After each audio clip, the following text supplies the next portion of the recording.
Today's fifth aliyah, we talked about the source of the mitzvah or the laws regarding divorce.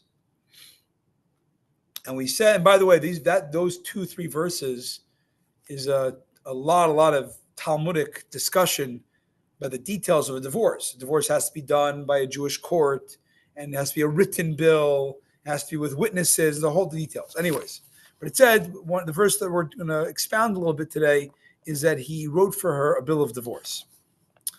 So everything we know that exists in a very human basic level, and there's mitzvahs regarding it, it can be interpreted on a spiritual level. Allegorically, each of us has a particular divine mission to which we are married to. We are married to our divine mission. This is within the greater context of our collective mission to refine the world and transform it into God's home. Right. Ideally, we should be happily married to our individual divine mission, right? Life leads you to a certain place and opportunity and way of giving and helping. You should be very married to that. That's divine providence, it's showing you where you're meant to be. But we may sometimes feel in life that we are mismatched with our divine mission, with our mission, life mission. And we might therefore consider abandoning the status quo, our present divine mission, in favor for a new one, right?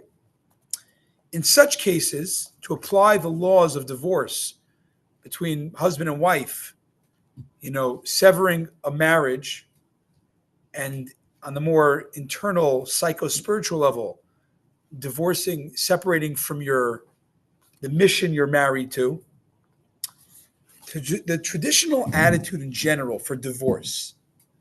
Is divorce kosher? Yes, it's allowed. Is it ideal? It's not ideal. It's not something we run into in Judaism. The traditional Jewish attitude of considering divorce is always a last resort. And therefore, that tells you to apply it in trying to separate from your original divine mission, is that you should very much try to persevere in your present divine mission, even if you've fallen out of love with your divine mission that you're original married to. It often happens that the problem we have with our current mission is not with the mission, but it's with ourselves. Perhaps we are reluctant to make the effort. It gets boring. Maybe we don't want to make them efforts anymore to keep up the strong commitment to our mission. Or maybe we wish we had an easier mission. Or maybe we wish we were married to a more glorious mission. Just like in marriage itself, maintaining marital harmony with our soul's mission mate, right? In a marriage, it's you don't say, oh, only if it feels good, I'm going to stay married. No, you have to overcome and work through and develop a marital harmony, and again, consulting with experience and sensitive counselors.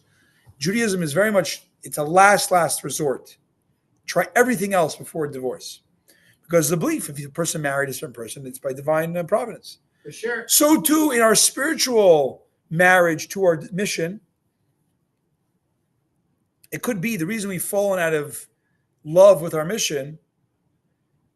It could be because many reasons. So go get a counselor, go get and it's worth the effort. It's worth the effort to rekindle the passion to your current divine mission.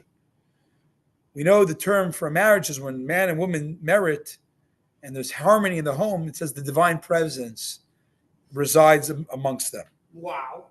Again, applying these sayings and laws about marriage and divorce to our spiritual marriage, to our mission, and the divorce, if that's needed, is that you try to make it work. Try to make your current mission work. And if you do, you'll really find the divine presence resting amongst your house. That is the daily mitzvah. And the daily Parsha insight. The daily mitzvah is very short. It's the 70th mitzvah, is that we are commanded to bring a sacrifice called an asham talui. There's many different offerings, sacrifices in the temple, different animals, and there was different reasons. One of them was if you were in doubt if you sinned or not. Like you didn't know, I ate something, I'm not sure it was a kosher hamburger or it was an unkosher. There's no way of knowing. The package was thrown out and you have no way of figuring it out. Because you don't know, you have to bring what we call an asham talei. It's a in limbo guilt offering, because you're in limbo. You don't know if you did bad or you did good.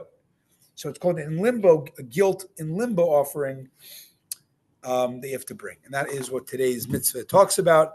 And that ends today's